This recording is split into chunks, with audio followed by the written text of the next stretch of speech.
راستے پر کنکر ہی کنکر ہوں تو بھی ایک اچھا جوتا پہن کر اس پر چلا جا سکتا ہے، لیکن اچھے جوتے کے اندر ایک بھی کنکر ہو تو ایک اچھی سڑک پر بھی چلنا مشکل ہے۔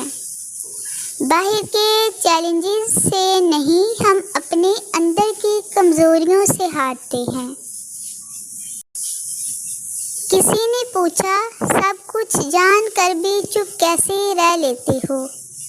میں نے جواب دیا، کوئی اپنے مطلب کے لیے اتنا گر سکتا ہے، یہ دیکھنا اچھا لگتا ہے۔ جب ہم کسی کے ساتھ زیادتی کر کے اس کا نقصان کر دیتے ہیں تو شاید ہم بھول جاتے ہیں، تو شاید نہیں، یقیناً بھول جاتے ہیں، مگر وقت کبھی نہیں بھولتا۔ وقت وہی سب کچھ اور کئی دفعہ بڑھا چڑھا کر واپس ہماری جھولی میں گرا دیتا ہے۔